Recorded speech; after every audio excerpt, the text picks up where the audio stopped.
할렐루야, 펀처치 베들교회 오신 여러분들을 환영합니다. 6시간 서서 드린 예배, 와우, 가능할까요? 여러분 어떻게 생각하세요? 저는 그 선교지에서 이미 정말 여러 가지 어렵고 열악한 환경 속에서 드려진 예배들을 경험했기 때문에 별로 놀랍지는 않습니다만, 만약 오늘 여러분들에게 6시간, 그것도 일어서서 한 자리에서, 찬양도 없어요, 성가대도 없습니다, 그냥 말씀만 6시간을 들으면, 오 주여, 가능할까요? 견뎌낼 수 있겠습니까? 오늘 지금부터 약 2500여 년 전 6시간 일어선 채로 드렸던 그 예배 현장으로 함께 가보겠습니다. 자, 지금 우리가 공부하고 있는 느헤미야서는 내용에 따라서 두 부분으로 나눌 수가 있어요. 1장부터 7장까지, 그리고 8장부터 마지막 장인 13장까지, 전반부 1장부터 7장까지, 특별히 6장까지는요, 우리가 지금까지 배웠던 것처럼 140여 년 동안 무너져 있었던 예루살렘 성벽을 재건하고 회복시키는 그런 기록들이 담겨져 있습니다. 52일 만에 예루살렘 성전이 140년 동안 재건되지 않았던 성벽이 완성되었죠. 그리고 7장에 가서 그 예루살렘 성벽을 재건했던 사람들의 명단과, 그리고 그때 함께 수고했던 백성들의 숫자가 기록되어 있습니다. 거기까지가 느헤미야의 전반부예요. 우리가 거기다 소제목을 붙인다면 성벽의 재건, 예루살렘 성벽 재건이라고 우리가 제목을 붙일 수 있을 것 같아요. 자, 그리고 후반부 8장부터 13장까지는 그럼 무슨 얘기가 있느냐? 그 예루살렘 성벽이 다 완성되고 난 후에 그 안에서 벌어진 일들, 그 안에서 벌어진 영적 부흥, 신앙의 회복의 사건들이 기록되어 있습니다. 그렇다면 우리가 생각해 볼 수 있죠. 만약에 하나님께서 제사장도 아닌 그냥 평민이었던 일반 성도였던 느헤미야에게 왜 예루살렘 성전을 짓게 하셨느냐, 그 성벽을 완성하게 하셨느냐, 만약 그것만이 목적이었다면, 느헤미야서가 우리에게 주는 교훈이 그것이 전부라면 7장에서 끝나야 되는 게 맞죠. 그런데 8장부터 13장까지 느헤미야는 그 다음에 일어난, 사실 어떻게 보면 더 중요한 사건에 대해서 우리에게 말해주고 있다는 것을 우리가 간과해서는 안 될 것입니다. 다시 말씀드리면, 전반부 1장부터 7장이 달걀로 비유하자면 계란의 껍질이라면, 사실은 8장부터 13장까지의 말씀은 그 껍질 안에 들어있는 노른자라고 볼 수 있는 거죠. 여러분, 어느 게 더 중요합니까? 마침 제가 봄이 돼서 여기 이렇게 성전 세팅을 닭장으로 한번 꾸며봤습니다. 어떤 분이 이게 찜질기냐 그러더라고요. 아니고 가정용 부엌입니다.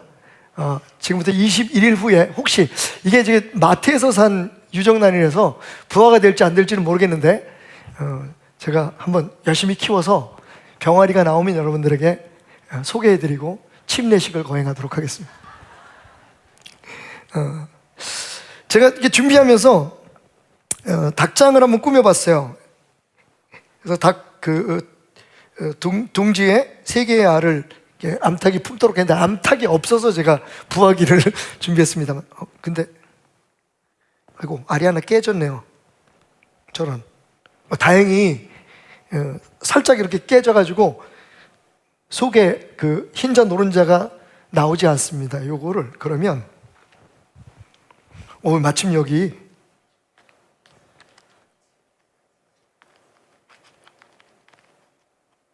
밴드지가 있어서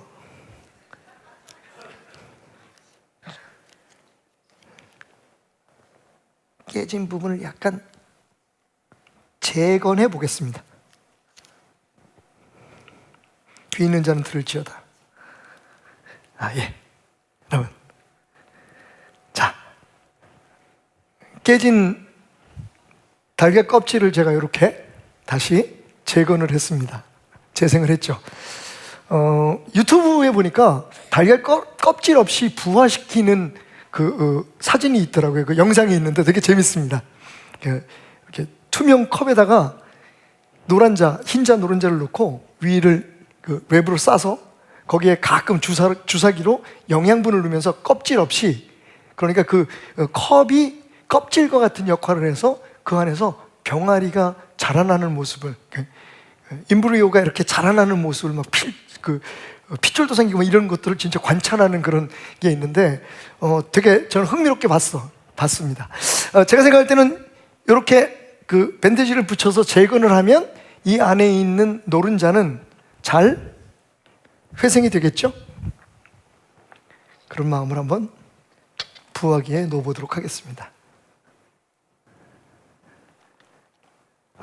안수는 필수. 믿습니다. 예수의 생명을 품을지어다. 아멘을 하나도 안 해. 자, 여러분,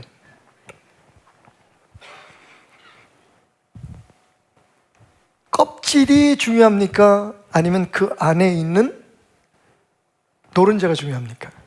사실은 노른자도 아니고 그 노른자 안에 생명으로 자라나는 신혼이라고 그러죠. 우리가 보통 그 달걀의 배아라고 얘기를 하는데 임브리오가 있어요. 그게 노른자의 영양분을 먹고 생명체로 자라나게 되는 거죠. 껍질은 그냥 그 생명체가 자라날 수 있도록 보호하는 역할을 할 뿐입니다. 지금 제가 여러분들께 보여드린 것처럼. 성벽은요, 사실은 하나님께서 회복하기를 원하시고 살아나게 하기를 원하시는 그 무언가를 보호하기 위한 장치였던 거죠.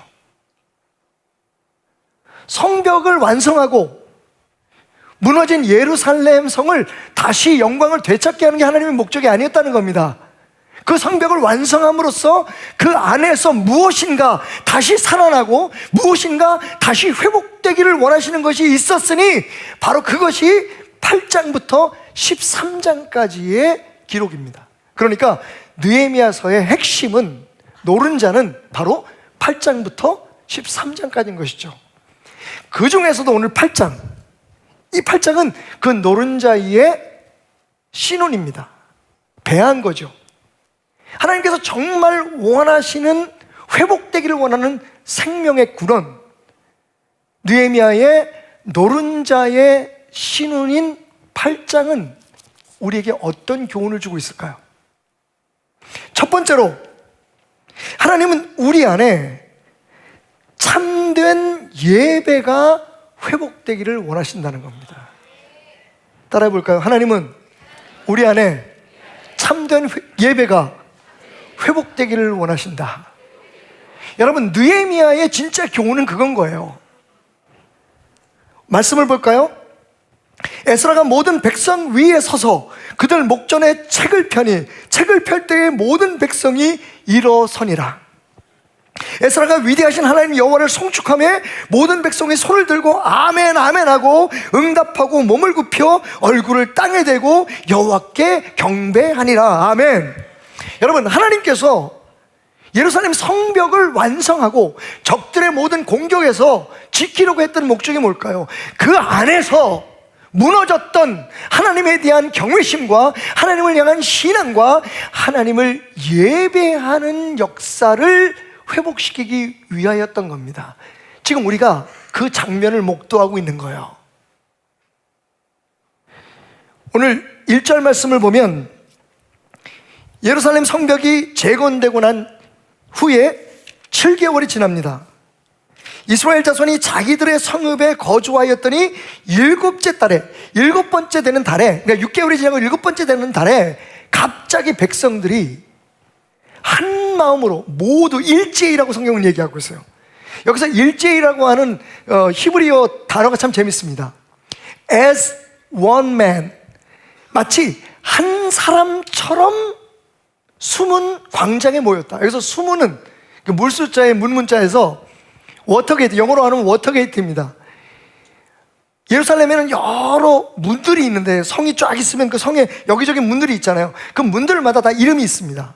그 중에서 이 수문은, 워터게이트는 예루살렘에 공급되는 물들을 나르는 문입니다. 그러니까 물동이를 지고 예루살렘 성 밖에 나가서 물을 떠다가 들고 들어와서 백성들이 나눠 먹는 그 물을 공급하는 문을 수문이라고 하는데, 이 물을 공급하다가 보니까 그 문 안에 큰 광장이 있었어요. 물을 나눌 수 있는 광장. 그 광장에 여러분, 백성들이 누구 하나 먼저 말을 한 것도 아닌데 다 모여들기 시작했습니다. 그리고 한 사람인 것처럼 한 마음으로 요청을 합니다. 느헤미야에게, 지도자들에게. 그게 뭐냐면 우리에게 하나님의 말씀을 들려달라고, 우리에게 하나님을 다시 예배할 수 있도록 말씀을 들려달라고. 그래서 부른 사람이 누구냐면 에스라입니다. 에스라가 드디어 오늘 우리가 제가 읽어드렸던 말씀처럼 강단 위에 올라서서 말씀을 읽기 시작해요. 그러자 사람들이 울기 시작합니다. 6시간 동안 일어서서 하나님의 말씀만 들었어요. 그리고 그 말씀을 중간중간 해석해 줬다고 이야기를 합니다. 자, 여러분 한번 상상을 해 보십시다. 거기 몇 명이나 모였을까요? 경찰 추산 5만 명, 주최측 추산 10만 명이 모였습니다. 무슨 얘기인가 하면 오늘 말씀해 보니까 에스라서에 보면 에스라가 2차 귀환, 다시 말하면 예루살렘으로 바벨론으로 포로로 잡혀갔던 이스라엘 백성들이 3번에 걸쳐서 돌아오게 되는데, 에스라서 7장에 보면 거기에 돌아온 사람의 숫자가 기록되어 있어요. 그게 한 5만 명 정도 됩니다. 그런데 느헤미야 7장에 보면 아까 제가 말씀드렸죠. 성벽을 지을 때 거기에 동참했던 사람들, 거기에 남아있었던 백성들의 숫자가 얼마였었느냐, 그것을 66절부터 이렇게 기록하고 있습니다. 온 회중의 합계는 42,360명이고 그 외에 노비가 7,337명, 그들에게 노래하는 남녀가 245명이었다. 다 하면 5만 명쯤 돼요. 그러니까 2차 귀환, 느헤미야가 성벽을 재건하기 위해서 오기 전, 재건을 시작하기 전 14년여 전에, 13 혹은 14년 전에 에스라라고 하는 제사장을 하나님께서 먼저 보내셨어요. 그때 함께 왔던 사람이 약 5만 명이에요. 지금 예배드리는 사람의 숫자가 약 5만 명이에요. 그런데 왜 제가 경찰 추산 5만 명이라고 얘기를 했냐면, 이 5만 명은 여러분이 알다시피 이스라엘 사람들이 숫자를 어떻게 세요? 전쟁에 나갈 수 있는 사람들의 숫자만 센단 말이에요. 그리고 오늘 말씀에 보면 2절과 3절에 하나님의 말씀을 알아들을 만한 사람들만 모였다고 얘기를 해요. 그러니까 어린아이 혹은 병이 들어서 잘 듣지 못하거나 혹은 하나님의 말씀을 잘 이해할 수 없는 사람들을 제외하고 사실상 성인들만, 장정들만 약 5만 명 정도가 모인 거예요. 그러니까 이렇게 저렇게 따지고 보면 한 7만, 8만 정도는 되지 않았을까? 저는 그렇게 상상을 해봅니다. 여러분, 이게 말이 됩니까? 지금처럼 이렇게 마이크로폰이 있는 것도 아니고, 그죠? 뭐 확성기, 무슨 메가폰을 가지고 설교하는 것도 아니고, 말씀을 6시간 동안, 어우 지루해, 까불고 들었어요. 6시간이라니까 6시간 동안 여러분, 느헤미야가 말씀을 전하는데 이게 어떻게 그 5만 명이 되는 사람들한테 다 전달이 될 수 있었을까요? 그래서 성경 중간중간에 아까 우리가 읽으셨죠? 거기에 그 느헤미야를 돕는 사람들이 구석구석에 있었어요. 그러니까 그날의 예배는 오늘 우리가 드린 것처럼 이렇게 조용한 예배가 아니었다는 거예요. 여러분, 이스라엘에 하바루타라고 하는 문화가 있는 거 아시죠? 이스라엘은 그 도서관이 제일 시끄럽습니다. 우리나라는 도서관에서 떠들면 쫓겨나죠. 이스라엘은 조용하면 쫓겨납니다. 왜냐하면 하바루타라는 게 뭐냐면 질문을 하고 거기다 답하는 그런 형식의 공부 방식이에요. 제가 가만히 보니까 이런 공부 방식이 어떻게 발전할 수 있었는가. 사실은 오늘 그 예배가 하바루타 형식의 예배였던 것 같아요. 앞에서 에스라가 말씀을 전하면 저 뒤에 있는 사람은 안 들리잖아요. 그러니까 그 말씀을 받아서 하나님의 율법, 그러니까 모세 오경을 읽고 그 읽은 것에 대해서 해설을 붙이면 그것을 중간중간에 있는 제사장들과 여기 명단에 나와 있는 사람들이 그것을 자기 주변에 있는 사람들에게 또 전하는 거죠. 그러니까 사실 여기서부터 저 5만 명 끝에 있는 그 사람들까지 말씀이 전달되는 시간차가 있었던 거예요. 여러분 얼마나 시끄러웠겠어요. 아니 뭐라고? 뭐라 그랬어? 하나님이 우상을 만들지 말라 그랬다고? 안식일을 지키라 그랬다고? 그 다음에 뭐라 그랬어? 막 서로 묻고 질문하고 대답하고 하는 그 하나님의 말씀에 빠져서 거기다가요 말씀을 듣다가 사람들이 울기 시작해요. 그러니까 이 앞에서 울기 시작한 사람과 저 뒤에서 울기 시작한 사람과 아마 시간차가 1시간은 됐을지도 몰라요. 6시간 동안 완전히 난리 바가지를 그게 예배였어요. 통곡하며 하나님의 말씀 앞에 굴복하며 그리고 중간중간 아멘 손을 들고서 하나님 앞에 경배하고 엎드려서 하나님을 예배했다고 이야기하고 있어요. 와우. 여러분 하나님이 원하셨던 회복이 바로 이런 회복이었습니다. 그냥 성벽만 짓고 달걀 껍질만 그냥 재건하는 것으로 끝나는 게 아니라 그 속에 하나님이 정말로 지키고 보호하고 살리고 세우고 싶었던 것이 있었어요. 그게 뭐냐면 그 노른자와 같은 하나님의 열망이, 하나님의 꿈이 바로 신앙의 회복이었다는 거예요. 하나님에 대한 믿음의 회복이었어요. 지금도 마찬가지입니다. 여러분 우리는 하나님 앞에 나와서 이 나라가 회복되기를 원하고 새로 고쳐지기를 원하고 우리의 가정과 그리고 어려워진 사업과 그리고 삶의 문제들, 우리 자녀들의 삶이 뭔가 좀 재건되고 회복되고 더 발전적으로 세워지기를 원합니다. 그런데 여러분 하나님의 마음은 달라요. 그렇게 하나님께서 우리에게 우리의 삶을 회복시켜 주셨을 때, 우리의 삶의 성벽을 회복시켜 주셨을 때 정말 하나님이 원하는 건 그 안에서 우리의 신앙이 회복되기를 원하는 거예요. 하나님에 대한 우리의 믿음이 회복되기를 원하는 거예요. 그게 6시간이든 9시간이든 12시간이든 중요한 건 여러분 우리의 마음인 겁니다.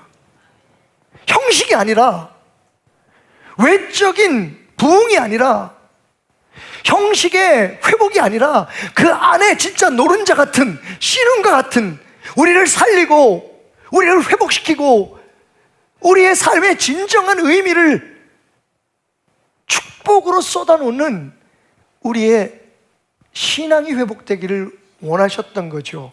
그리고 그 신앙의 회복의 방법이 예배였던 거예요. 6시간 한 사람도 자리에 주저앉는 사람이 없었습니다. 떠나는 사람이 없었어요. 여러분, 왜 하나님은 예배를 회복시키시기를 원하셨을까요? 왜 영적 회복을 원하셨을까요? 하나님의 말씀이 우리에게 그것을 증명해요. 이사야서 43장 7절. 하나님 우리를 창조하신 목적을 이렇게 말씀하십니다. 내 이름으로 불러지는 모든 자, 곧 내가 내 영광을 위하여 창조한 자를 오게 하라. 그를 내가 지었고 그를 내가 만들었다. 하나님께서 우리를 만드신 이유, 하나님의 백성으로 그리스도인으로 우리를 부르게 하신 이유, 불림을 받게 하신 이유가 뭐라고요? 하나님께 영광을 돌리기 위해서를. 하나님의 영광을 위해서 우리가 창조되었어요. 그럼 하나님의 영광을 돌리는 방법은 뭘까? 이사야서 44장 같은 장 21절에서 이렇게 하나님 말씀하십니다. 이 백성은 내가 나를 위하여 지었나니. 누구를 위해서요? 여러분, 하나님이 우리를 위해서 존재하는 게 아니라 우리가 하나님을 위해서 지음을 받았다는 것을 기억하시기 바랍니다. 이 믿음이 회복돼야 돼요. 이것이 회복돼야 될 사사인 겁니다. 지금 우리는 우리의 삶을 위해서, 우리 자신을 위해서 하나님을 믿으려고 해요. 하나님이 하나님 되어달라고 요청을 해요. 그런데 여러분, 잘못됐어요. 하나님이 하나님을 위해서 우리를 창조하신 거예요. 무엇을 위해서요? 나를 찬송하게 하려 하면. 할렐루야. 나를 찬송하게 한다는 거예요. 하나님께서 우리를 지으신 목적은 하나님의 영광을 드러내고 하나님의 찬송을 부르기 위해서입니다. 하나님께서 베델이라고 하는 이 성벽을 우리에게 쳐주신 것은, 그리고 깨어지고 부서진 것을 만약 하나님께서 회복시켜 주신다면 그 목적이 뭐예요? 이 안에서 우리가 하나님을 찬양하고 베델교회 하나님의 영광을 나타내는 거예요. 우리의 힘을 과시하거나 우리를 자랑하는 게 목적이 있는 게 아니라 하나님이 우리를 창조하신 목적인 하나님께 영광을 돌리고 하나님을 찬양하게 하는 겁니다. 그렇다면 묻겠습니다. 하나님께서 여러분의 깨어진 가정을 회복시키시고 여러분의 삶의 어려운 경제적인 상황을, 여러분의 사업을 다시 고쳐주시고 여러분의 자녀들의 앞길을 열어주시는 목적은 뭘까요? 잘 먹고 잘 살라고요? 맞습니다, 여러분. 그런데 왜 잘 먹고 잘 살라고요? 어떻게 잘 먹고 잘 사는 게 맞는 거예요? 하나님께서는 우리를 하나님의 영광을 위해서 우리의 성벽을 회복시켜 주시고 재건해 주시겠다고 말씀하시는 거예요. 근데 우리는 성벽 재건에만 관심이 있어요. 우리는 형식이고 외적인 것에만 자랑거리를 삼으려고 해요. 저는 이 존 파이퍼 목사님의 선교학자이기도 하시죠. 존 파이퍼 목사님의 이 인사이트를 어제도 제가 말씀을 다시 준비하면서 아내하고 그런 얘기를 해서, 야, 정말 이런 생각을 하는 사람이 있다는 게 너무. 근데 심지어는 선교학자가 뭐라고 얘기합니까? 교회의 궁극적인 목표는 선교가 아니다. 선교학자가 선교가 아니래요. 다들 자기가 하는 게 최고라고 얘기를 하잖아요. 의미가 있는 것을 부각하려고 하잖아요. 그런데 선교학자인 존 파이퍼가 선교를 연구하다가 보니까 선교가 목적이 아니더라는 거예요. 그럼 뭐가 목적일까요? 교회의 궁극적인 목적은 예배라는 거예요. 그러면서 이렇게 얘기합니다. 선교는 예배가 없는 곳에서만 존재하기 때문이다. 와우. 와우. 여러분, 선교하는 목적이 예배하는 사람들을 만들기 위해서라는 거예요. 그래서 결론적으로 구속받은 자들이 하나님의 보좌 앞에서 머리를 숙이고 예배할 때 선교는 더 이상 존재하지 않을 것이다. 여러분, 이건 너무 당연한 결과예요. 천국에 가면 선교할까? 전도할까? 천국에 가서 전도할 필요가 있을까요? 성경은 우리가 마지막 하늘나라에 가서, 영원한 나라에 가서 주님 앞에 보좌 앞에 있을 때 우리가 해야 될 유일한 것은 하나님을 예배하는 것이라고 얘기를 해요. 여러분, 우리가 무엇을 하든지, 그죠? 어떤 계획을 세우고 교회가 한 마음이 돼서 어려운 사람을 돕고 구제를 하든지 봉사라든지 전도를 하든지 아니면 우리 안에 공동체를 만들고 우리 안에 어떤 활동들을 하든지, 지금 우리 공동체가 너무 은혜롭게 잘 돼가고 있는데 잊지 말아야 될 게 있어요. 하나님께서 이 성벽을 복원하시고 이 성벽을 재건하시고 이 성벽을 든든하게 쌓으라 하시는 이유는 그 안에서 우리의 예배를 받으시기 위하심이에요. 여러분이 불림을 받은 궁극적인 목적, 우리가 교회로 모인 목적은 하나님을 예배하는 것입니다. 하나님은 그거를 원하세요. 그래서 이스라엘 백성들을 고토인 예루살렘으로 다시 보내시고 무너진 성벽을 재건하게 하시고 그 다음에 뭐를 들으셨어요? 그들의 찬송과 그들의 예배를 받으셨습니다. 여러분은 하나님을 예배하기 위해 불림을 받은 사람들이에요. 하나님이 여러분의 삶에 어떤 일을 이루시든지 궁극적으로는요, 하나님을 예배할 때 하나님이 기뻐하신다는 사실을 기억하는 여러분 되시길 바랍니다. 자, 그렇다면 하나님이 원하시는, 회복되기를 원하는 참된 예배는 어떤 걸까요? 느헤미야서 오늘 8장에서 우리가 세 가지를 생각해 볼 수 있어요. 첫 번째는 드려주는 예배가 아니라 드리는 예배가 되라는 거예요. 한번 따라해 볼까요? 드려주는 예배가 아닌 참 예배를 드리자. 여러분, 아까 읽었던 1절 말씀 여러분 다시 한번 회상해 보시기 바랍니다. 리콜해 보세요. 거기 뭐라고 얘기했습니까? 느헤미야가 혹은 제사장이, 지금으로 말하면 목사가 혹은 교구장이 여러분 예배 참석하세요. 주일 예배 나오셔야 됩니다. 남이찌 기도회 합니다. 오세요. 새벽 예배 나오십시오. 여러분 이렇게 시작된 예배가 아니었어요. 모든 백성이 일제히 수문 광장에 모여서 spontaneously 거의 그냥 일어난 거예요. 모든 사람들의 마음속에 야, 우리가 이렇게 안전한 성벽에서 그냥 편안히 사는 것만으로 충분하지 않다. 우리가 하나님의 말씀을 듣고 하나님을 다시 예배하기 원한다 라는 마음을 갖게 되고, 그래서 5만여 명이 수문 광장에 모입니다. 그들이 요청한 게 뭐예요? 에스라를 불러서 우리에게 말씀을 읽어달라고 하는 거예요. 우리에게 설교해달라는 거였어요. 설교 요청이었습니다. 근데 여러분 보세요. 하나님께서 얼마나 예배를 원하셨고 하나님의 말씀과 은혜가 회복되기를 원하셨는지 에스라를 14년 전에 먼저 보내셨어요. 그러니까 성전이 지어지기 전에, 성벽이 회복되기 전에 하나님은 그 안에 성전을 먼저 회복하시고 그 안에서 숨겨져 있었던 그들이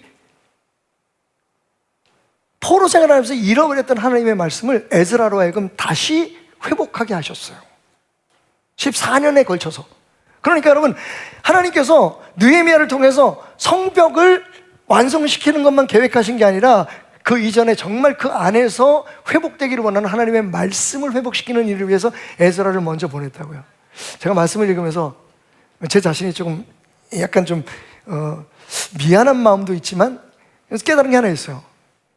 그런데 느헤미야와 백성들이 성벽을 재건하고 보수하는 과정에서 에스라가 등장하지 않아요. 와서 좀 도와주면 얼마나 좋아, 목사가. 성도들이 청소도 하고 뭐 이런 게 일할 때, 그죠? 전도사가 좀 나와서 옆에서 도와주면 되는데 싹 빠져있네. 근데 여러분, 정말 하나님이 에스라에게 원했던 것은 하나님의 말씀을 회복하는 거였어요. 그러니까 에스라가 놀지 않았다는 거죠. 그 시간에 설교 준비한 거예요. 말씀 준비한 겁니다. 이렇게 또 빠져나가네. 어쨌든 하나님께서 14년 전부터, 아니 그 이전부터 정말 회복되기를 원하셨던 건, 아니 심지어는 이스라엘 백성들을 포로로 잡혀가게 한 그 이유조차도 하나님 앞에 드리는 예배를 잃어버렸기 때문이고, 그 예배를 회복시키기 원했다는 것을 여러분들이 오늘 말씀을 통해서 절대로 놓치시면 안 돼요. 왜냐하면 그 하나님이 지금 우리 하나님이고 그 하나님의 마음이 지금 우리를 향한 마음이기 때문입니다. 교회는 하나님 안에 신앙을 회복시키고 우리의 예배를 회복하기 위해서, 그래서 지금 우리가 예배를 드리는 거예요. 이 예배가 참된 예배가 되려면 어떻게 된다고요? 드려주는 예배가 돼서는 안 돼요. 제가 지금도 다른 교회에 무슨 설교를 하고 가거나 혹은 부흥회를 가면요, 꼭 예배 시작하기 전에 그러면, 목사님, 우리 성도들이요 1시간 반 이상은 못 견딥니다. 목사님 설교는 한 20분만 하시고요, 예식장도 아니고, 예식장은 뭐 30분 컷이라 그래요. 30분 안에 모든 걸 다 끝내야 된대. 그래서 요즘은요 저한테 그 주례를 7분 안에 끝내달라 그래요. 뭐 해달라는데 해줘야지. 왜냐면 그날의 주인공은 신랑 신부이니까. 그러니까 가능한 한 간결하게 하려고 애를 씁니다. 근데 여러분, 예배를요, 혹시 우리는 지금 예배를 드리는 거 아닌가요? 내가 교회 나와줬다, 아이씨, 오늘 예배 한번 들어줄게, 우리 한번 은혜 받쳐봐. 어떻게 좀 당신의 설교로, 그 예배로, 찬양으로 우리를 한번 좀 뒤흔들어봐. 여러분, 누구를 위한 예배인데요? 무엇을 위한 예배인데요? 정말로 마음에 동해서 내가 오늘 예배 드릴 때, 물론 우리가 정기적으로 예배를 드리지만, 내가 오늘 예배는 정말 가서 은혜를 받아야겠다, 오늘 가서 하나님 말씀을 듣고 싶다, 하나님이 정말 기뻐하시는 게 뭔지를 듣고 싶다, 이런 마음으로 예배를 드리러 나오면, 그래서 정말 내 마음을 드리고 내 귀를 드리고 내 생각을 드리고 내 영혼을 드리고 하나님 앞에 찬양을 드리고 기도를 드리고, 할렐루야, 드리는 예배를 드리면 여러분 1시간 10분에 끝내주세요. 그냥 끝나고 뭘 다른 거 하겠다는 거잖아요 지금. 그거는 예배를 드려주는 거예요. 예배를 드리는 게 아니라. 몇 분이 웃으시는 거 보니까 좀 찔리나 보다. 이럴 때 표정 관리 잘 하셔야 돼요. 이럴 때 표정 관리 잘 하셔야 됩니다. 두 번째로, 정말 하나님이 원하시는 예배는 어떤 예배냐? 깨달음이 있어야 돼요. 깨달음은 잘 드려진 예배의 당연한 결과입니다. 깨달음을 갈망해야 돼요. 근데 여기서 깨달음이란 뭐냐면, 맞아, 김 집사는 저렇게 살면 안 돼. 우리 목사님은 저러면 안 돼. 교회가 이래서 되겠어. 여러분, 그 깨달음이 아니에요. 어제 대전에 결혼식을 가면서 참 정말 하나님께서 행복하게 우리를 축복하고, 신랑 신부 여기 왔네. 신랑 신부 아니죠, 부부가 왔네. 잠깐 일어나 봐라. 아유, 잘 살 수 있다는 보장은 없지만 어쨌든 여러분, 우리 두 사람 어제 막 결혼했습니다. 뜨거운 박수로 축복해 주시면 잘 살아. 그래 고마워. 어제 저 집 결혼식 하러 가면서 대전에 갔는데 KTX 타고 가서 이제 그 택시를 탔어요. 근데 정말 은혜로운 경험이었습니다. 택시를 딱 탔는데 타자마자 조금 있으니까 우리 김도환장님 전화하셔가지고, 목사님 어디 오세요? 우리 먼저 도착했습니다. 조금 있다가 황성문 목사님 전화 와가지고, 목사님 지금 준비하고 있습니다. 빨리 오세요. 그러니까 이제 제가 전화 통화하면서, 예, 장로님 금방 갈게요. 목사님 조금만 기다려. 앞에서 운전을 하시던 나이 지긋하신 그 기사분이 그러는 거예요. 목사님, 목회하기 힘드시죠? 딱 보니까 예수쟁이야. 그래서 어려운 일 있죠. 뭐 세상의 모든 일이 다 그런데. 근데 저는 그냥 기쁘게 하려고 했습니다. 잠깐 침묵이 흘렀어요. 제가 또 가만히 있을 수 없잖아요. 근데 어느 교회 나가십니까? 그랬더니 전 성결교인이에요. 교회를 얘기를 안 하시는 거예요. 그러더니 테이프를 탁 틀어요, 음악을. 이거 한번 들어보세요. 내가 원한 것도 아닌데 갑자기 약간 트로트풍에 가만히 가사를 들어보니까, 당신을 하나님께로 인도해주는 아버지에 대한 감사를 표현한 복음성가였어요. 그러니까 옆에 있던 제 아내가, 사모가, 이거 혹시 선생님이 직접 녹음하신 거 아니에요? 고개를 끄덕이시면서, 제가요, 복음성가를 보니까 어머니에 대한 감사함을 표현하는 노래는 많은데 아버지에 대한 게 없어가지고 제가 하나 만들어 봤습니다. 그러니까 더 궁금하잖아요. 그래서 어느 교회 다니세요? 그랬더니, 야, 이거 잠깐만 깊이 들어가면 안 되는데? 그러시더니, 제가 40년 목회하고 운전한 지 2년 됐습니다. 그러는 거예요. 여러분, 그 짧은 순간에 얼마나 많은 생각이 오고 가는지, 여러분도 지금 같은 느낌이시죠? 이분의 사연이 뭘까? 왜 목회하다가 택시 운전을 할까? 어떤 분들은 막 몇십억씩 은퇴자금 받아가지고 저기 가서 잘 사시는데, 이분은 도대체 어떤 사연이 있었길래 목회 끝나고 나서 운전을 할까?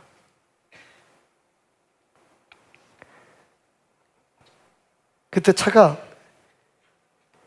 전도하는 사람들이 길거리에 이렇게 서서 좀 연세 지긋하신 분들이 이렇게 전도지를 나눠주고 있는데 그 앞을 지나가고 있더라고요. 그때 그 기사분이 말씀하셨어요. 그 목사님 말씀하셨어요. 신천지입니다. 아유, 여기 아주 신천지 큰 본부가 있어가지고 저것들이 매일 저짓합니다. 그러시니 그러는 거예요. 근데 목사님, 얘 2년 택시를 하다 보니까, 야, 택시 타고 교회 욕하고 목사님 욕하는 장로 권사들 참 많읍디다. 그런 분들 타면 난 입을 다뭅니다. 내가 목사였다는 것도 모르고 얘기를 하는데 만감이 교차하더라고요. 차 타면 그런데요, 권사. 우리 담임 목사는 부목사들만큼도 설교를 못해. 내가 다음 주에 교회 가서 교회 엎어버릴까, 씨. 그렇게 생각했대요. 내가 속았구나, 40년 동안. 내가 섬겼던 성도들에 대한 기대가 있잖아요. 내가 보는 내 새끼잖아요. 내 사람들이니까 나는 그렇지 않을 거라고 생각했는데, 우리 성도들도, 우리 권사들도 차 타고 가면 저렇게 욕을 했겠지. 식당에 가서 욕을 했겠지. 그래서 한편으로 생각하기에, 저런 성도들을 위해서 목회하는 목사님은 얼마나 불행할까. 그렇게 얘기하는 사이에 차는 도착했고, 그냥 평소보다 조금 더 드리면서, 선배님, 오늘 참 행복한 날이었습니다. 하나님께서 그 차를 저에게 타게 하신 것 같아요. 결혼식이 끝나고 이제 막 나와서 이제 또 택시를 타려고 하는데 광주로 이사간 우리 성도님 가정이 있어요. 어제 거기 대전까지 오셨더라고요. 자, 그 결혼식을 위해서. 아유, 목사님, 저기 차 가져왔으니까 저희 차를 모시겠습니다. 차를 탔어요. 교회에 대해서, 목사님 아직 광주에 와서 교회를 못 정했습니다. 베델교회 예배를 생각하면 인터넷으로 보시면 항상 눈물이 나고 항상 보고 싶고, 가끔 이렇게 화면이 성도들을 비출 때면 그 성도들의 얼굴 보면 막 달려오고 싶은 마음이 넘쳐서 수요일도 주일도 계속 예배를 드리고 있습니다. 그 옆에 있는 여자 집사님이 그러시는 거예요. 부인 집사님이, 목사님, 우리 남편이 베델교회에서 달라진 게 뭔지 아세요? 얘기해 보세요. 뭐가 달라졌는데? 예전에 교회 다닐 때는요, 교회 갔다 오면 계속 아유, 교회가 저러면 안 돼, 저 성도가 저러면 안 돼, 같이 모여서 성경 공부를 해도 이거 다 누구 얘기야 이러던 분이 언제부턴가 듣는 말씀마다 다 나를 향한 얘기고 이게 내 말이었구나, 그 깨달음을 갖게 됐다는 거예요. 얼마나 감사했는지 하나님께서 그렇게 하신 거죠. 그래서 제가 오늘부터 강의하게 될 이 책의, 마침 제가 이제 기차 안에서 읽으려고 가져갔어요. 이게 좀 이런저런 노트를 해놨지만, 집사님 못 오잖아. 그러니까 오늘부터 강의할 텐데 이거 좀 읽어보세요. 그러고 딱 들려 했더니 여자 집사님이 옆에서 이 책을 딱 꺼내는 거예요. 목사님, 벌써 다 읽었어요. 목사님 광고하시길래 바로 신청을 했더니 그 다음날 오더라고. 그 간절함. 근데 생각해봤어요. 그분이 우리 교회에서, 서울에서 교회 다닐 때도 그 간절함이 있었을까? 하나님이 우리 부부를 격려하시는 것 같기도 했고, 또 한편으로는 더 열심히 해야겠구나, 더 잘해야겠구나 라는 마음을 갖게 하는 시간이었어요. 여러분, 예배를 드리고 나면 뭐가 달라지나요? 오늘 말씀에 반복되는 중요한 개념이 있어요. 단어가 있어요. 동일한 단어는 아니지만 2절과 3절, 알아들을 만한 사람들이 모였다라고 얘기를 해요. 알아듣다, 그죠? understand. 7절과 8절에 보면 느헤미야와 그리고 거기 있는 레위인들이 사람들에게 깨달게 하였다라고 얘기를 해요. understand, 그죠? 그리고 12절과 13절에 가면 그래서 그 사람들이 그것을 알았다라고 얘기를 해요. understand. 영어로는 다 동일하게 understand라고 번역이 되고 있는데, 여러분, 그날 그 6시간 서서 드린 예배의 결과는 뭔지 아세요? 깨달음이었습니다. 근데 이 사람들이 울어요. 화를 내는 게 아니에요. 그 말씀을 듣고 뭔가 뒤틀어지고 잘못된 그 백성들이 눈에 보이거나 주변 사람들이 무슨 어떤 시스템상 무슨 뭐가 형식상 누가 짓는 죄를 보고서 막 화가 나고 그래 하나님 말씀대로 살아야지 이런 게 아니에요. 자기가 울었어요. 5만여 명의 여러분 통곡하며 우는 장면을 상상해 보십시오. 이게 당연한 예배의 결과인 거예요. 은혜는 나를 보게 하지, 은혜는 나의 부족을 보게 하지, 다른 사람들의 잘못이나 환경적인 문제를 보게 하지 않습니다. 그렇게 막 우니까 뭐라 그래요? 느헤미야와 제사장이 울지 마라, 오늘 주일이야, 울지 마. 은혜를 받아서 깨달아서 우는 것, 내가 이렇게 잘못했구나, 내가 하나님을 잘 몰랐구나, 내가 하나님을 섬기지 않았구나, 나는 그냥 우리 집 짓고 성벽 회복하고 농사 짓고 이런 것만 생각했지 내가 하나님에 대한 신앙을 잃어버렸구나, 나를 위해서 하나님을 섬겨드렸구나, 내가 드리는 제사는 하나님께 드리는 제사였구나, 그렇게 통곡하는 게 당연한 건데, 느헤미야하고 거기 있는 제사장들이 얘기를 해요. 울지 말라고. 무슨 얘기예요? 하나님은 여러분이 우는 것을 원치 않는다고요. 하나님은 우리에게 어떤 깨달음을 주시거나 하나님께서 우리의 삶의 어떤 문제로 인해서 우리에게 awakening, 우리로 하여금 우리의 삶의 문제를, 우리의 영적인 문제를 깨닫게 하셔서 통곡하게 하시는 이유가 뭐예요? 웃게 하시려고 하는 거예요.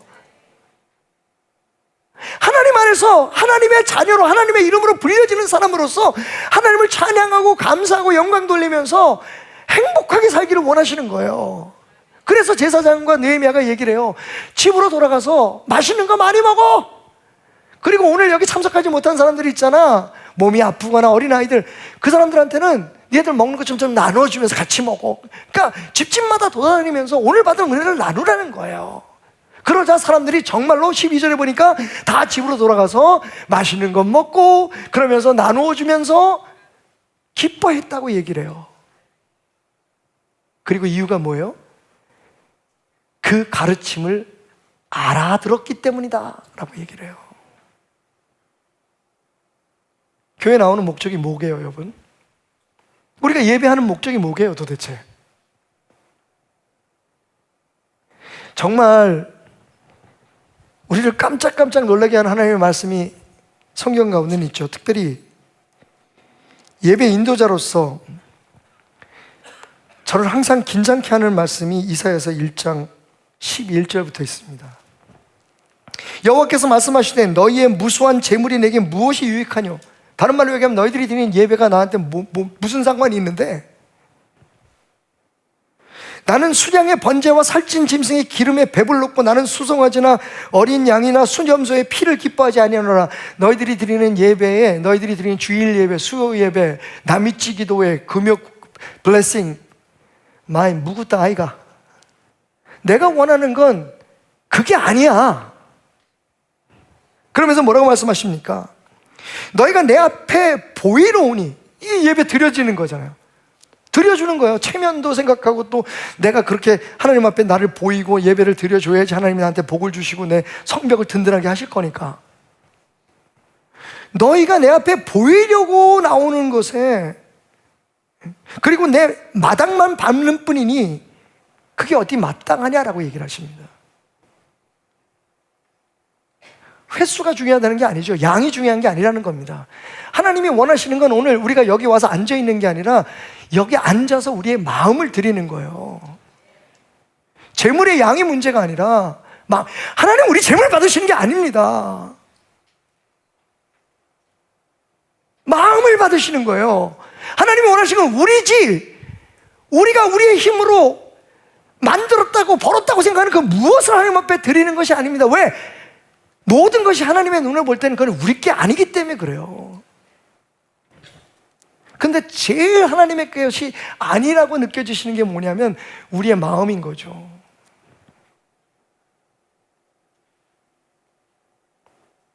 헛된 재물을 다시 가져오지 말라.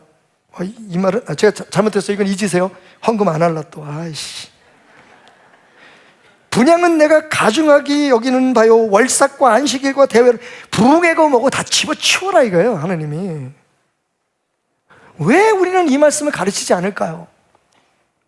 왜 이 말씀을 우리는 묵상하지 못할까요? 그냥 교회 나와주는 것으로 이렇게 나와가지고 같이 뭐 어디 참여하고 뭐 일하고, 직분자니까 무슨 뭐 안내 쓰고 뭐 하고, 이걸 되게 대단한 일로 생각하는 그 이유가 도대체 뭘까요? 마음은 드리지 않으면서, 삶은 드리지 못하면서, 아무런 삶의 변화가 없으면서, 내 마음이 너희의 월삭과 정한 절기를 싫어하나니 그것이 내게 무거운 짐이라 내가 지기에 곤비하는. 여러분 이걸 상상해 보세요. 내가 할아버지인데 땅콩 알러지가 있어, 견과류 알러지가 있어. 먹으면 나 큰일 나, 죽어. 그런데 어린 손주가 장성을 해가지고 회사 들어가서 돈 벌어가지고 제일 먼저 사온 게 할아버지 건강에 좋다고 호두를 사왔어. 땅콩 사왔어. 야, 미치겠네. 받긴 받으셔야겠죠. 근데 한편으로 이런 생각하지 않을까요? 이게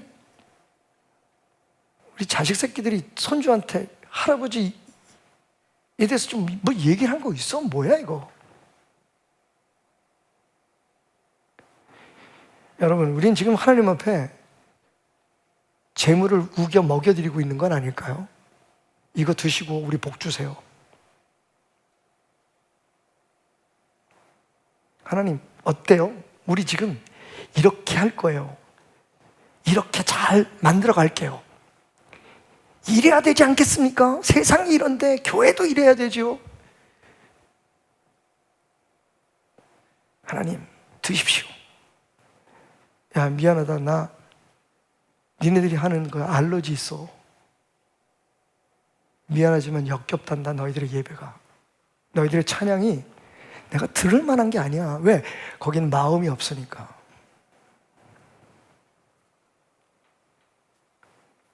여러분, 기분 나빠하지 말고 울지 마세요. 오늘 성일입니다. 집에 가서 맛있는 거 드시고요. 행복하셔야 돼요.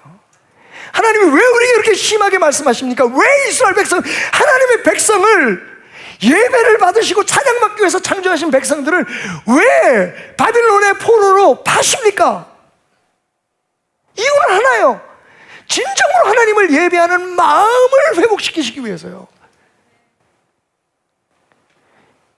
예배를 드려드리고 그리고 거기에 합당한 보상을 요구하는 신앙이 아니라 그냥 하나님의 구원의 은혜와 우리를 창조하신 그 목적에 따라 하나님을 기쁘게 해드리고 하나님의 마음을 알려고 하는 그것을 원하시는 거예요. 그래서 호세아서에서 하나님이 이렇게 말씀하십니다. 나는 인애를 원하고 제사를 원치 않는다. 여러분, 하나님이 원하시는 건 예배가 아니에요. 형식적인 예배가 아니에요. 우리가 드리는 이 알량한 주일 예배가 아닙니다. 오해하지 마십시오. 그러니까 예배를 드리지 말자는 게 아니에요. 이 예배에 뭐가 없으면 내가 원하는 것은 번제보다 나를 아는 것이다. 하나님을 알아가려고 하는 그 진심과 하나님이 기뻐하시는 산제사를 드리려고 하는 그 마음에 헌신이 없으면, 여러분, 이건 출석부 찍는 거 이상의 의미가 없어요. 그리고 예배 끝나고 나서 깨달음도 변화도 없어요. 매일 똑같이 모이면 또 그 소리. 우리 담임 목사는 부목사님보다 설교를 못해. 황성무 목사 얼마나 재밌어. 내가 황성무 목사 사회시키니까 너무 후회해 지금. 내 설교할 때 그렇게 재밌게 웃어본 적이 없는데 이 사람들이. 다음 주부터 또 바뀔 수가 있어요, 여러분. 얼마나 좋아요, 여러분. 여러분들이 행복했으면 좋겠어요. 나는 매일 이렇게 소리 지르고 투덜거리고 난 매일 여러분들 힘들게 하는데 누군가는 여러분을 좀 행복하게 해줬으면 좋겠어요. 근데 정말로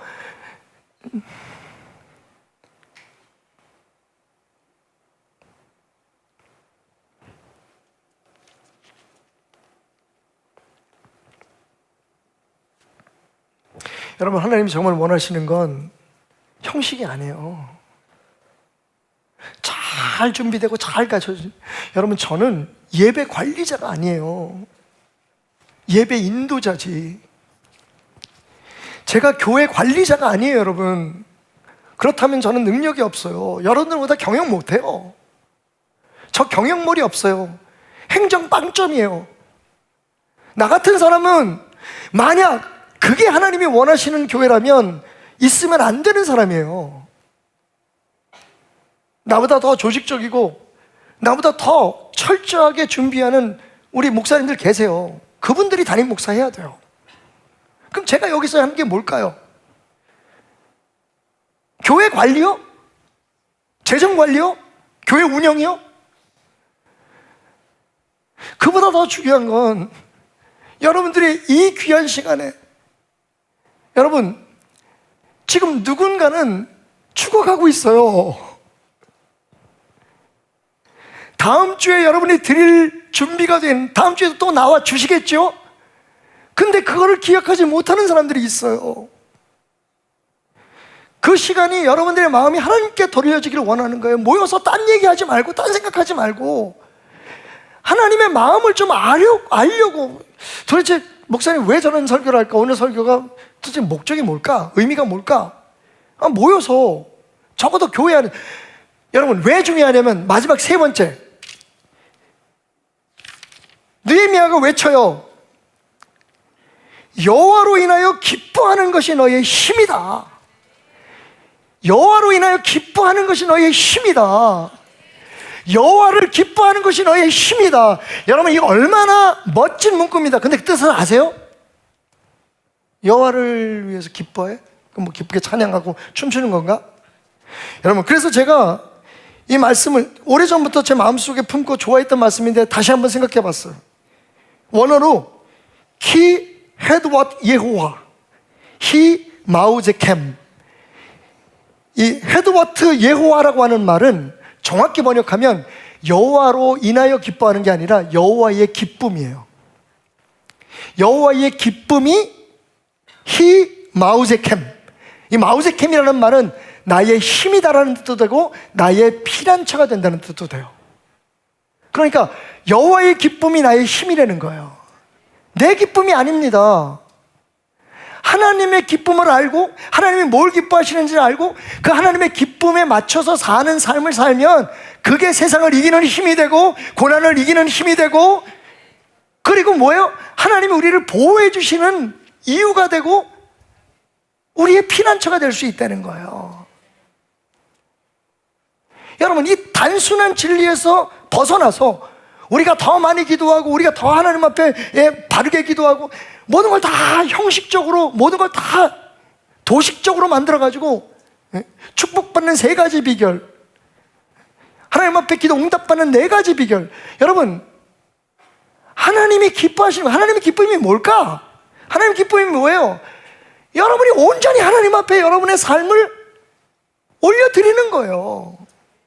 불평하지 않고 원망하지 않고. 사실 어떻게 보면 우리가 뭘 더 달래기보다는 하나님의 철저한 인도하심을 믿고 지금의 상황을 감사함으로 받아들이는 거예요. 그게 하나님을 인정하는 것이기 때문에. 우리가 하나님 노릇하는 걸 하나님은 원치 않으세요. 근데 언제부턴가 자꾸만 그리스도인들이 나라도 그렇고 뭐 세상도 우리 힘으로 뭘 자꾸 바꾸려고 해요. 가만히 있으라는 얘기가 아니에요. 하나님이 정말 원하시는 게 무엇인지를 모여서 이야기하고 기도하고 그 하나님이 원하시는 것을 드리는 예배를, 하나님이 원하시는 대로 살아가는 삶을 살라는 거예요. 그게 우리가 모이는 목적이고 예배하는 목적이에요. 우리가 세상을 변화시키는 혁명가가 되기 위해서 여기 모인 게 아니에요. 어떻게 살면 잘 살 수 있는지 그 비결을 배우기 위해서 온 게 아니란 말이에요. 하나님 기쁨이 나의 힘이다.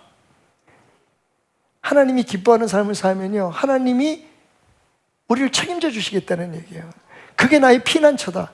그 하나님의 기쁨 안에 머무는 것, 하나님이 기뻐하는 예배를 드리고 하나님이 기뻐하는 삶을 살기 위해서 몸부림치는 것, 하나님이 우리를 지켜주시겠다는 거예요. 여러분, 말씀을 읽으면서 한 가지 의문이 생겼어요. 물로 포도주를 만드시고 물고기 2마리 보리떡 5개로 기적을 베푸신, 여러분, 하나님이면 그냥 물도 만들 수 있는 거 아닌가요? 그런 생각 안 해보셨죠? 난 쓸데없이 별 생각 다 해. 30년 목회하다 보니까 말씀을 읽다가 보면 계속 질문이 생겨요. 여러분, 아니 물고기 2마리 보리떡 5개 그거 뭐 가지고 어차피 많은 사람은 먹을 텐데 그냥 하늘에서 뚝 떨어지게 하시거나 만드시면 되잖아요. 그죠? 근데 왜 주님은 꼭 우리에게 뭘 가져오라고 하실까요? 그리고 가져온 걸 가지고 변화를 시키실까요? 이 2가지의 기적의 놀라운 그러니까 놀라운 공통점은 화학적인 변화라는 거죠. 물리적인 걸 원하신 게 아니에요. 물리적인 변화를 원하신 게 아니에요. 우리가 교회 나와서 조금 더 착해지고 다른 사람들한테 조금 더 칭찬받고 불쌍한 사람들을 좀 더 도와줄 마음이 생기고, 이건 물리적인 변화잖아요. 예? 뭐 성가대하고 공동체 참여하고 식당에서 봉사하고, 이건 사실 물리적인 변화인 거예요.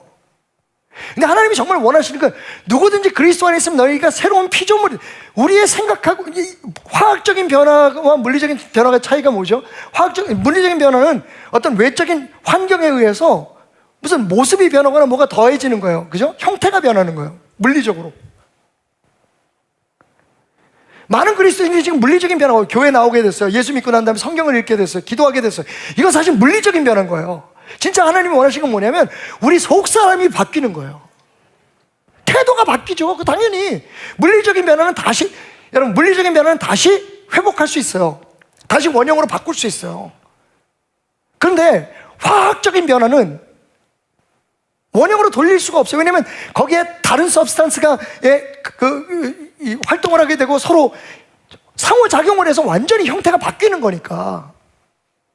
물이 수증기가 되고 얼음이 되는 그런 물리적인 변화가 아니라 물 자체가 완전히 수소로 바뀌어서 큰 에너지를 만들 수 있는 것처럼 화학적인 변화, 뭔가 거기에 또 원소 같은 게 더 더해지고 붙어서 그게 상호작용을 일으키는, 예수가 우리 안에 들어와서 우리의 삶의 잔체를 바꿔야 되는 거예요. 그래서 예수님은 우리에게 돌 가져오라 그러세요. 그리고 그걸 가지고 완전히 전혀 다른 것으로 만들어 버리신다고요. 물을 포도주로 만들어 버리잖아요. 화학적인 변화니까. 그러니까 우리 자신을 하나님 앞에 드릴 때 하나님이 우리를 영적인 화학 변화를 일으키시는 거예요. 하나님의 사람으로 만드는 거예요. 이게 우리의 예배의 결과이고 그 예배를 하나님이 우리에게 원하시는 거예요. 예배 몇 번 더 잘 나오고 기도 시간 더 늘리고 성경책 몇 번 읽는 게 아니라 그것의 결과로 우리의 삶이 바뀌어야 되는 거예요. 생각이 바뀌어야, 태도가 바뀌어야 되는 거예요. 예전에는 다른 사람들이 잘못하는 게 보이고 내 주변에 문제가 보였는데 이제는 내가 보이더라. 내가 뭐가 부족한지, 내가 뭘 더 해야 될지 주님이 나를 깨닫게 하시더라. 그게 화학적인 변화인 거죠. 여러분, 정리하겠습니다. 하나님은 우리에게 참된 예배를 회복하라고 그래요. 그 예배가 회복되면 우리의 삶이 바뀐다고요, 여러분. 예배는 굉장히 중요한 거예요. 그래서 예배가 회복되면 여러분의 삶이 바뀌어요. 삶이 바뀌어서 예배를 회복하는 게 아니라 내가 시간이 좀 더 됐으니까 교회 더 나가야지가 아니라 교회를 더 나와서 예배를 드림으로 여러분의 시간도 그리고 여러분의 삶도 주님의 은혜로 매니지가 되기 시작하는 거예요. 선우가 바뀌었어요. 내가 하나님이 필요해서 하나님을 섬기는 게 아니라 하나님이 나로 그분을 찬양하게 만드는 존재이기 때문에 하나님을 섬기는 거예요. 어떻게 하면 하나님이 나를 축복할 수 있는 방법을 찾는 게 아니라 하나님이 기뻐하시는 사람이 되기 위해서 내가 어떻게 변해야 되는가를 생각하는 거예요. 하나님 나를 어떻게 변화시켜 주는지.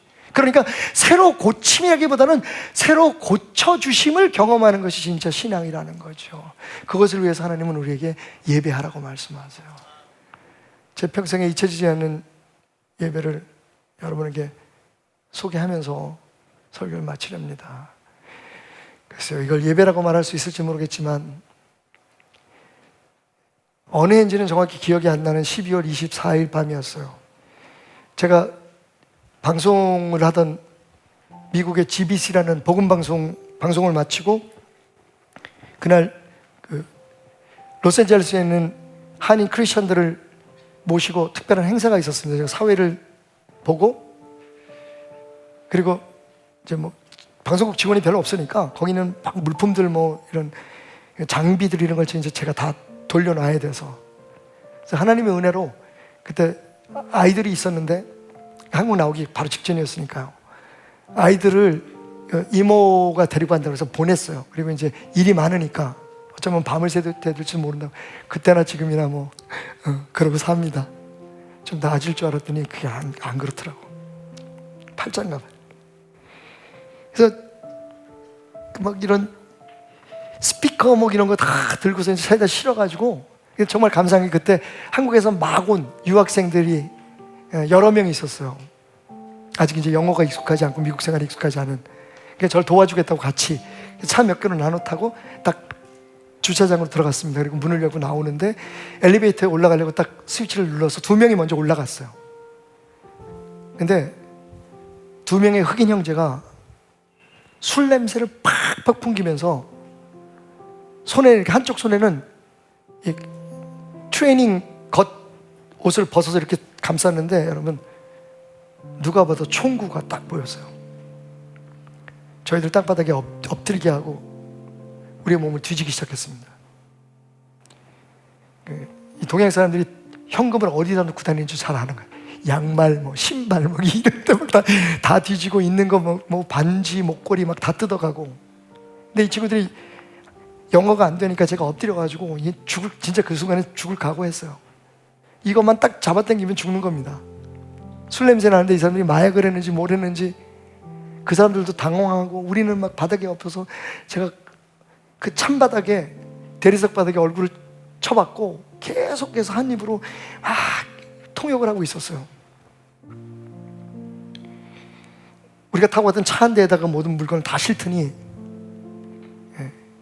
뭐 저희 자켓이고 뭐고 다 벗기고 신발까지 다 때려 싣고서 그 사람들 그렇게 떠나버렸습니다. 와, 그 시간이 얼마나 됐을까? 눈물이 막 흘러내리는 거예요. 거기 있는 젊은이들 전부 다 둘러앉아가지고 기도를 했어요. 여러분 무슨 기도가 나올게요? 딱 한 가지였어요. 감사합니다. 엉엉 울면서 저는 아직도 기억이 나요. 오 놀라운 구세주 내 주 예수, 위험한 곳 내가 이를 때에 그 손으로 덮으시며, 경찰들이 도착하기 직전 우리보다 먼저 올라간 두 사람이 신고를 한 거예요. 그러니까 그 시간이 굉장히 짧았는데 그 짧은 시간에 제가 드렸던 그 예배, 다른 생각 하나도 없었어요. 내 생명 주님의 것입니다. 우리 두 부부 주님 주신 생명으로 주님 기쁘게 하는 삶을 살겠습니다. 그 후에 우리가 완전해지진 않았어요. 여러분 아직도 문제투성이고 부족한 거 많고 고쳐지지 않은 성격도 많고, 요즘도 뭐 그때 같았으면 부부싸움 안 할 것 같은데 요즘도 많이 줄었지만 일주일에 한 5번 싸워요. 저희도 그 토요일은 주일 준비하느라고 쉬어야 되니까 주일날은 주일이니까 안 싸우고. 근데 여러분 그때 하나님 앞에 드렸던 그 기도의 기억으로 우리 가정에 우리 자녀들에게 어떤 문제가 있어도 이겨낼 수 있는 힘이, 그럴 때마다 물어요. 하나님이 정말 원하시는 게 뭡니까? 내가 원하는 교회나 내 미래가 아니에요. 내 노후가 아닙니다, 여러분. 하나님이 원하시는 나의 노후는 뭘까요? 목사니까요, 여러분? 아니, 성경이 목사들만 읽어라 표시된 말씀 있습니까? 여러분, 하나님 기뻐하세요. 예배의 목표가 하나님을 기뻐하는 거여야 돼요. 뭐 찬양이 어떠니, 무슨 환경이 어떠니, 처음 오는 사람들 그럴 수 있어요. 근데 여러분, 우리가 지금 짬밥이 얼마입니까? 도대체 하나님을 믿었던 개수가 몇 년이에요, 지금? 근데 아직도 한번 나 좀 감동시켜봐라, 나 좀 은혜 바쳐봐라. 이 교회는 나한테 맞을까? 저 교회는 나한테 맞을까? 여러분, 우리의 예배의 목표가 하나님의 기쁨이 되지 않는 게 문제인 거예요. 그러면 이 앞에서 담임 목사가 무슨 소리를 해도 여러분, 하나님이 저렇게 살지 말라는가 보다. 그게 은혜가 되는 거예요. 제가 달걀꽃처럼 든든하게 제 자신을 보호하려는 막을 치려고 말씀드리는 게 아닙니다. 저는 여러분들이 정말 하나님으로 알고 믿는 사람들이 되었으면 좋겠어요. 그러면 하나님이 여러분들을 보호해 주신다는데, 여러분, 우리 삶에 어려움이 없을 수 없잖아요. 그 어려움을 이길 수 있는 힘을 주신다는데, 너끈히 넉넉히 이길 힘을 주시겠다는데,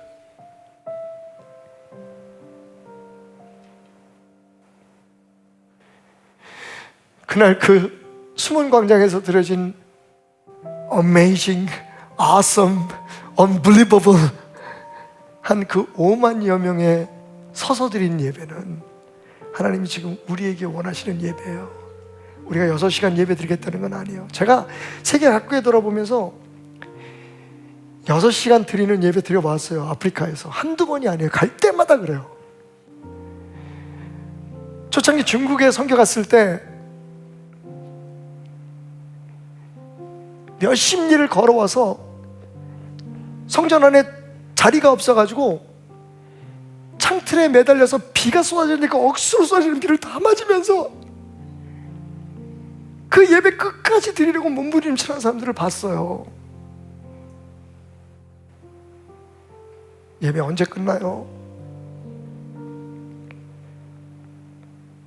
우리 교회는 왜 이게 부족해요?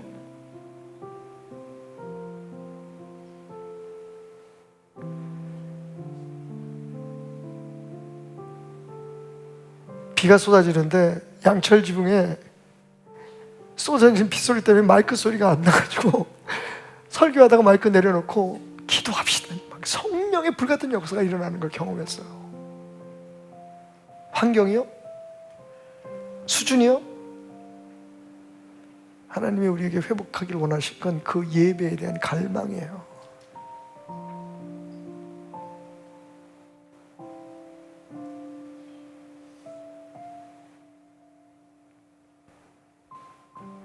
우리 병아리가 부활할 날을 함께 기다려 봅시다.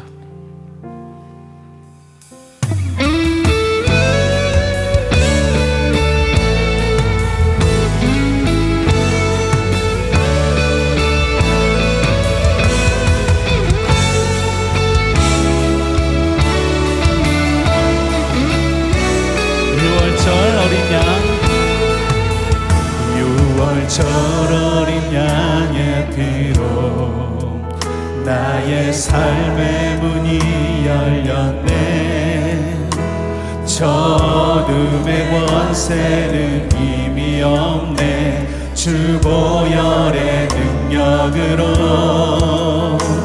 원수가 날 정죄할 때에도 날 의롭게 설 수 있네. 난 더 이상 정죄함 없네. 난 주 보혈 아래 있네. 난 주 보혈 아래 있네. 그 피로 내 죄 상했네. 하나님의 은혜 날 거룩해 하시었네. 난 주 보혈 아래 있네. 난 원수의 어떠한 공격에도 더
서지 저리는 저 새소리들과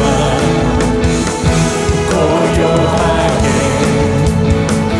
흐르는 시냇물은 주님의 소식 노래하로다. 주님의 높고 위대하심이 내 영혼을 찬양하네. 주님의 높고 위대하심이 내 영혼이 찬양하네.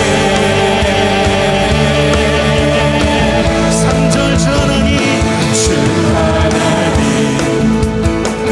독생자 한 힘 없이 우리를 위해 보내주셨네. 십자가에 피 흘려 죽으신 주 내 모든 죄 끝에 쏟아셨네. 4절 내 주 예수 세상에 다시 올 때 저 천국을 또다리 낙엽선이 엎드려 경배하며 영원히 주를 찬양하. 주님의 높고 위대하심을 내 영혼이 찬양하네. 주님의 높고 위대하심을 내 영혼이 찬양하네. 주님의 높고 위대하심을 내 영혼이 찬양하네. 주님의 높고 위대하심을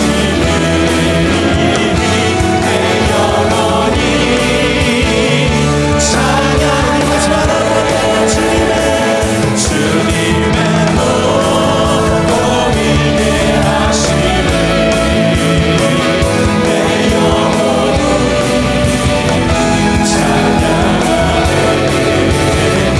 주님의 높고 위대하심을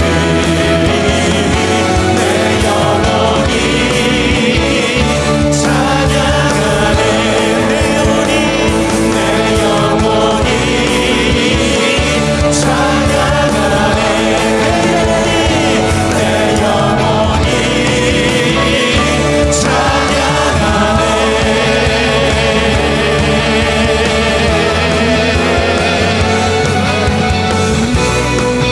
할렐루야. 주님의 높고 위대하심을 찬양합니다. 할렐루야.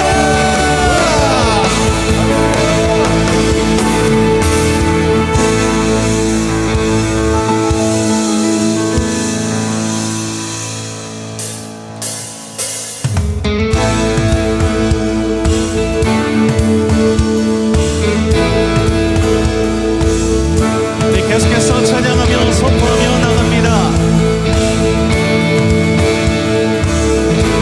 지금은 엘리야 때처럼 주 말씀이 선포되고 또 주의 종 모세의 때와 같이 언약이 성취되네. 비록 전쟁과 기근과 빈방 환난 날이 다가와도 우리는 광야에 외치는 소리 주의 길을 예비하. 주님 구름 타시고 나팔 불 때에 다시 오시네. 모두 외치세. 이는 은혜의 해니 시온에서 구원이 와.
오시네 모두 외치세 이는 은혜의 뱀이 시온에서 한번 이름 가서 부릅시다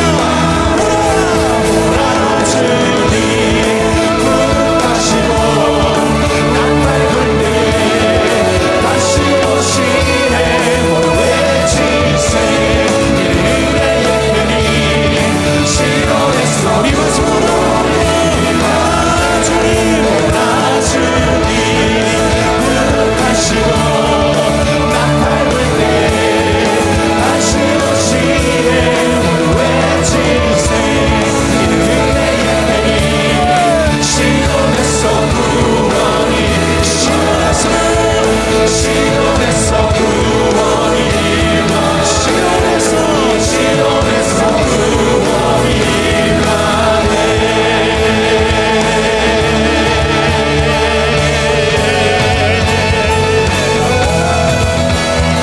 할렐루야 오늘도 말씀을 통하여 예배가 회복될 것입니다 우리는 승리할 것입니다 주님 감사합니다 할렐루야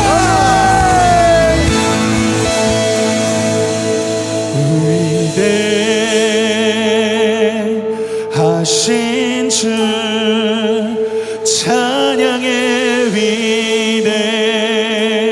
위대하신 주 모두 알게 되리라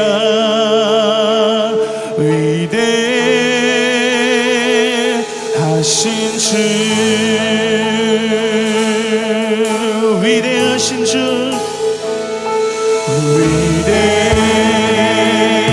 위대하신 주 찬양의 위대하신 주 모두 알게 되리라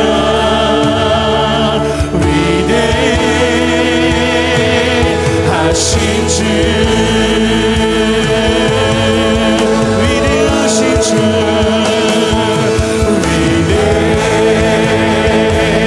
위대하신 주 찬양의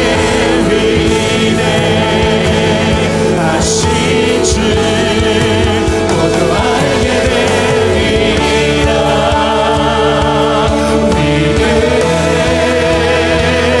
위대하신 주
주 찬양의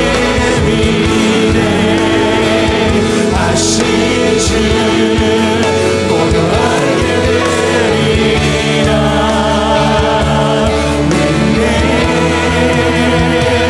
위대하신 주 우리 한 번 더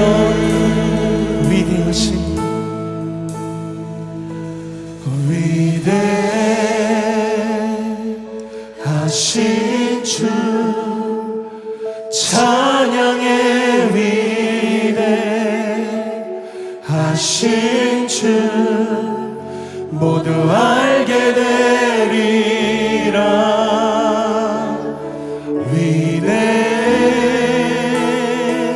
위대하신